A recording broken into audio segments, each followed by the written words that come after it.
হ্যাঁ এটাই আসছে, এটাই আসছে, রেডি ভাই। সাভারের টিম না? তারেক রহমানের আগমন শুভেচ্ছার স্বাগতম।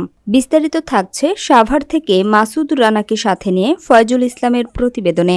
১৭ বছর পর দেশে ফেরা, কি যে অনুভূতি, কি যে আনন্দ, যা ভাষা প্রকাশ করার মতো না। প্রিয় মাতৃভূমিতে ১৭ বছর পর তার পা রেখেছে দেশের মাটিতে। বিমান থেকে নেমে সোজা প্রিয় দেশের মাটিতে, জুতা খুলে খালি পায়ে মাটির স্পর্শ এবং শুধু মাটি নিয়ে হাত দিয়ে নাড়াচাড়া করে দেশের প্রতি সম্মান, মর্যাদা এবং মায়ার দৃষ্টান্ত উদাহরণ তৈরি করলেন জিয়া পরিবারের সুযোগ্য সন্তান, আগামী দিনের রাষ্ট্রনায়ক জননেতা তারেক রহমান।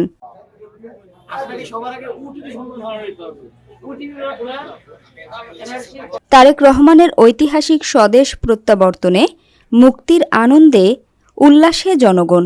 এটা নিঃসন্দেহে গণমানুষের বিজয়ের আওয়াজ। তারেক রহমান, তারেক রহমান। তার রাজনৈতিক কর্মসূচির ধারাবাহিকতায় দ্বিতীয় দিনে তিনি ছুটে এসেছেন জাতির শ্রেষ্ঠ সন্তানদের সম্মান দেখাতে এবং ১৯৭১ সালের মুক্তিযুদ্ধর চেতনাকে ধারণ করার জন্য জাতীয় স্মৃতিসৌধ সাভার।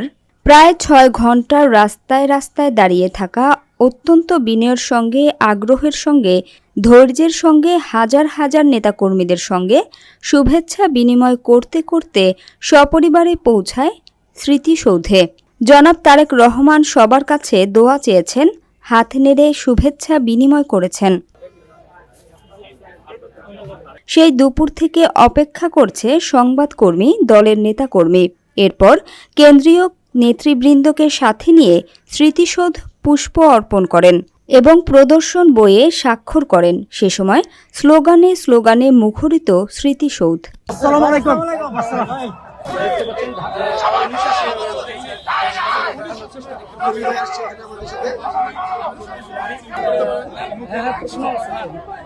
স্যার, গতকালকে সে বাংলাদেশে পা রেখেছেন, আজ সমস্ত ক্লান্তি মিলে এখানে আসছে, আপনার কেমন লাগছে?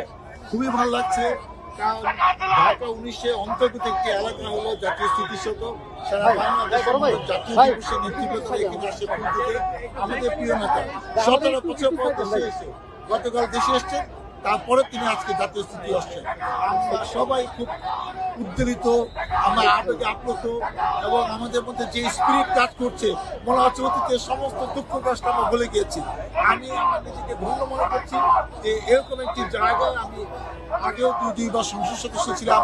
এবারে আমি মনোনয়ন পেয়েছি ১২ই ফেব্রুয়ারি ২০২৬ সালে নির্বাচনে প্রস্তুতি করেছি। আল্লাহ যদি চায় তো জনগণ ভোট দেয়, হয়তো একটা গুরুত্বপূর্ণ দায়িত্ব নিয়ে সাভারবাসীর ক্ষেত্রে করবো।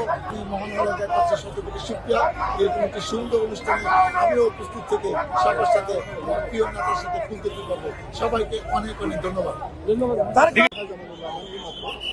এসে পৌঁছালে